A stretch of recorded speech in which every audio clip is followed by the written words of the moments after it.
అబ్బో తాత బిడ్డను చంపేస్తావా ఏంది? బిడ్డ మట్టి బిడ్డ దుడ్డోలో ఉన్నాడు. వీడి బిడ్డ ఏంది గొడ్డుకారం పెట్టి నడ్డిరొగ్గొట్టాలి. అడవైనోడు ఆడిపిల్లని ఏడిపిస్తాడు.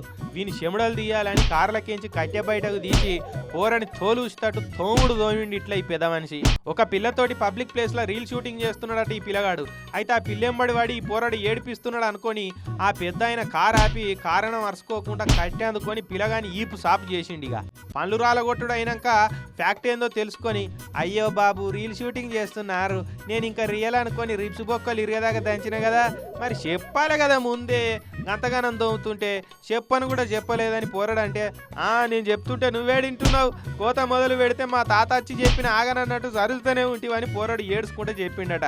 సరే సరేలే, సమ్ టైమ్స్ ఏదో అట్లా బైపాస్ మిస్టేక్లు అవుతుంటాయి, ఇంటికి పోయి వేడి నీళ్ళతోటి కాపడం పెట్టించుకో బాబు అని సారీ చెప్పి పెద్ద ఆయన ఆడికించి వెళ్ళిపోయాడు. యూపీలున్న హర్దోయ్ కాడ అయింది కథ. బిడ్డడి ఈ దెబ్బకు పబ్లిక్ ప్లేస్ లో రీల్ షూటింగ్ అంటేనే గజ్జమనే తట్టు చేసిండు పో తాత.